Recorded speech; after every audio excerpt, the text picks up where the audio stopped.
Hey guys, Bidu here to tell you about the latest from Nil to Obscurity, Generation of the Void, out September 5th on Nuclear Blast. The album has 10 tracks, 56 minutes in length, and this is the band's 5th full-length studio album. They are a German melodic death doom metal band. This album, for a record that has 10 songs and 56 minutes, is incredibly put together. I normally gripe about albums that are too long, specifically records that reach the 1 hour mark. They tend to dilute themselves as they progress. It's not the case with this record. These guys understood the individual songs that they had, the dynamics that those individual songs have, and then they created a journey. As long as you can create a journey that makes the record engaging, entertaining, that allows the listener to feel like the songs are not dragging, that the songs have life, have purpose, have meaning, it doesn't matter the length. The length only becomes a problem if there is no connection between what the songs offer and what the overall album is all about. If those two worlds are separated from one another, then the longer the record goes, the worse the overall experience becomes.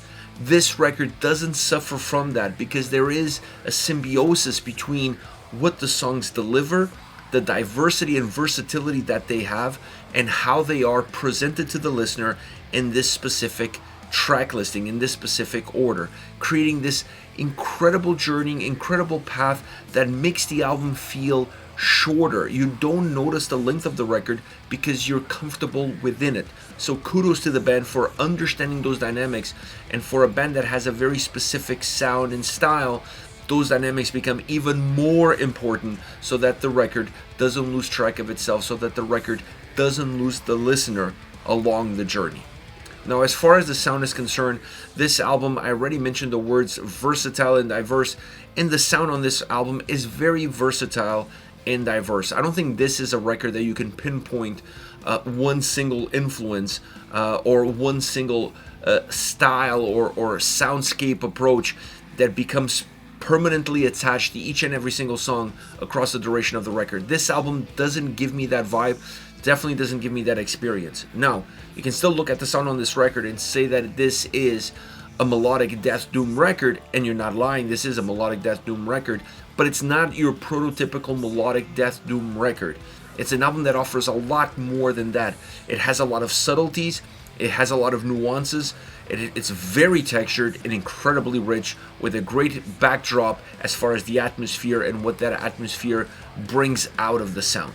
It's a record that offers some progressive elements, and I thought the progressive elements throughout this record are really interesting because they are subtleties within the sound. They're not necessarily obvious. This is not a progressive sounding record, but the progressive elements within the album, within the soundscape of the album, definitely elevate not only the quality of the songs, but create a more crisp and linear fingerprint for each and every single track. Then the deviations that exist between the more melodic death, the more melodic doom, the very super melancholic approach that this record has overall, specifically when you look at the vocal performance, really creates an overall crisp, clear, precise sounding record. Great production behind this album, allowing all of these subtleties to exist, impact the record in a meaningful way, but not necessarily defining the record, allowing the influences and the DNA of the band to be present, but not to suffocate the record, to not allow the songs to feel completely submerged by just one style, by just one approach, song in, song out, bringing a lot of flexibility to how these songs are put together, how these songs are presented, definitely creating an album that has an incredible sound from start to finish, allowing for that journey to exist within the songs from song to song, and always try to offer a different perspective even though you're looking throughout the same lens. Kudos to the band for creating such a great overall sounding record that, for as melancholic as it is at times, for as heavy as it becomes, it never really feels like a weight on the shoulders of the listener. It has so much lightness and brightness built into the way the soundscape is presented that allows even the heavier moments, both sonically and perhaps from an emotional standpoint feel a lot easier to digest. Now within that sound you have two main ingredients: drums, guitars. There's other elements. There's keys on this record. There's great bass sound throughout this record. But I felt like the drums and guitars definitely play a super important role. Now the drums play an important role because not only they create depth, they create a lot of movement within these songs. Coming in heavy, losing some of that heaviness, spreading it out, using the cymbals to create width within the sound, and then using the heaviness of the drums to bring the tracks, contract the tracks back together. Like I said, creating a lot of depth within these tracks. The drum sound is alive and well and really helps define the overall borders that this album offers musically. Then you have the guitars. The guitars sound clear, crisp, from the solos to the melodies. It's a beautiful guitar sounding record all around. It just sounds incredible. I love the additions of the more acoustic style, especially in some more melancholic moments or melancholic songs like Allure. I felt like it added a different kind of richness to the sound. It allows the guitars to have more life in them, to not be one-dimensional, because this is an album that's never going to sound one-dimensional, so you don't want one single element to even have a remote proximity to that sort of approach. So I love the guitar sound. It adds so much life, so much brightness, so much energy to an overall record that sounds larger than life, even though sometimes it feels like it's collapsing upon you due to the themes, due to the melancholy that it has, and once again the vocal performance. A vocal performance that predominantly clean vocals throughout the entire record, and I love the clean vocals on this album. And one thing I loved about the clean vocals is how they decided to layer them. Sometimes you just get one layer of clean vocals, very stripped down, very organic, very emotional, if you will, in terms of how it's perceived, in terms of how it's delivered.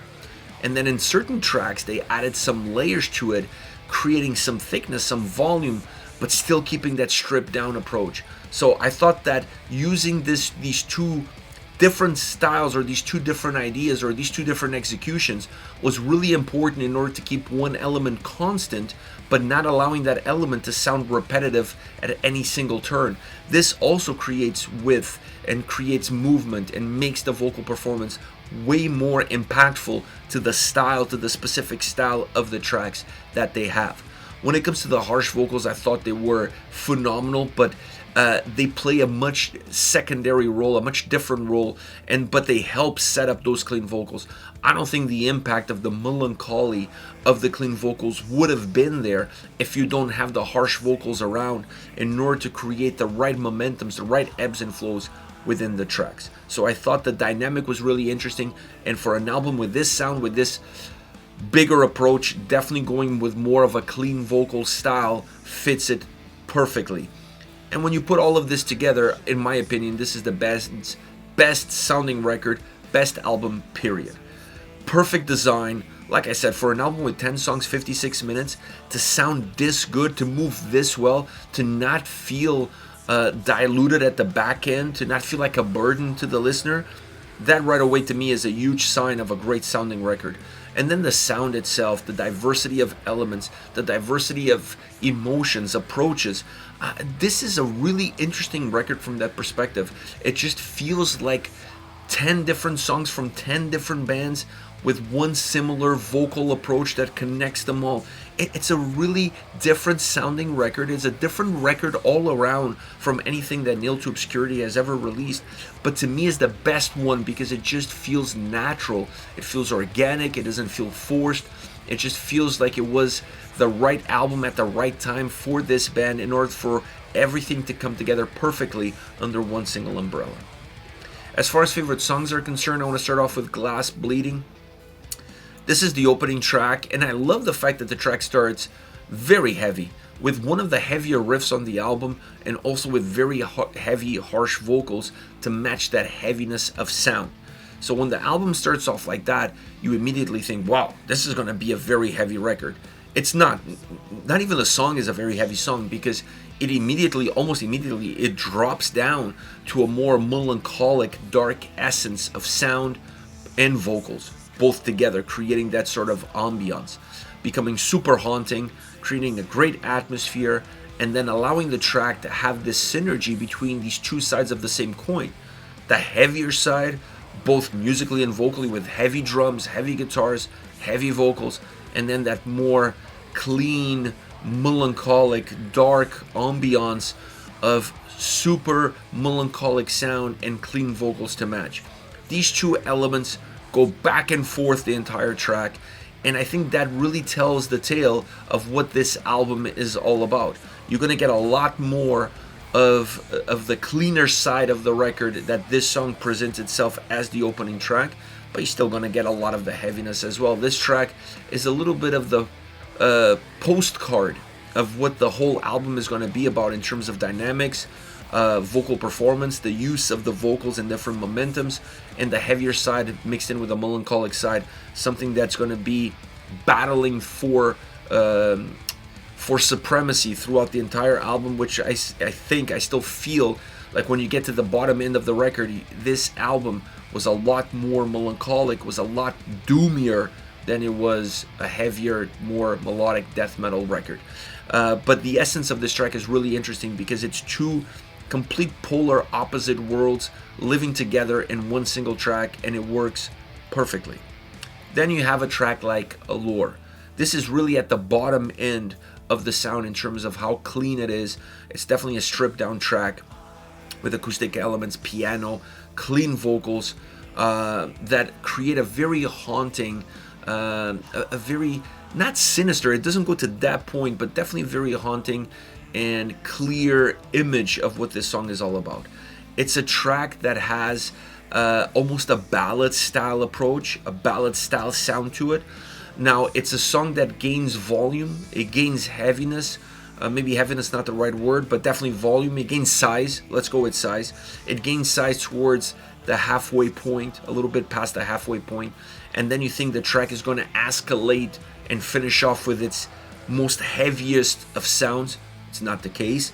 So it's a track that feels like a stripped down, very heartfelt, a very heartfelt ballad for the first half and a third, then gets bigger, more volume, bigger size, a little bit more aggressive, a little bit more intense, and then it dips back down right at the tail end, going back to how the song started, allowing the track to go full circle. But when you look at the lyrical content of the track, when you follow the story of the song from a lyrical standpoint, that peak in volume, that peak in size, that peak in intensity, it makes total sense. It's the way the climax of the song is created through the story that it's telling, through the lyrical content. You need that aspect of the sound there and the vocals to represent that moment. Otherwise, everything that comes before becomes stagnant, and the way the song closes loses all its meaning. Last but definitely not least, Misery's Messenger. This track stood out to me because it's one of the songs where the bass sound pops the most. It's definitely a track that really uses the bass well to create not necessarily a groovier experience, but to create a little bit more of a bottom end solid sound, connecting with the drums really well, adding layers to the vocals, which adds to that bottom end, makes that bottom end of the song feel a little bit more substantial, feel a little bit heavier, and then you have on top of it guitars that really brighten the sound. So it's a song that has a heavy presence at the bottom. It's almost like an iceberg. There's more underneath the water than you see above it, but what you see above it, it's a lot brighter than what's underneath it. This track is built exactly like that. It has a lot of heaviness at the bottom end that you don't necessarily see all the time, but at the top, at the surface, both musically and vocally, it feels a lot brighter, a lot more open. This allows the track to breathe really well, and I felt like the chorus did a phenomenal job opening up the track. If you have to, once again, go back to that metaphor, the chorus is the top of the iceberg above the water. The verses, because they have more of a compact nature, they feel even a little bit proggier at times. They're definitely the bottom end, the bigger bottom end of the iceberg that you can't see because it's under the water. Great track with very unique musical dynamics within it that makes the song stand out, even though it brings some of the baggage that the rest of the record has. Sonically, it delivers that baggage in a completely different format, which makes the song stand out and have that unique nature to it. This is it. Nailed to Obscurity, Generation of the Void. Once again, out September 5th on Nuclear Blast. Let me know your thoughts on the band. Hit me up in the comment section. I'll see you all in the next video. Take care, guys.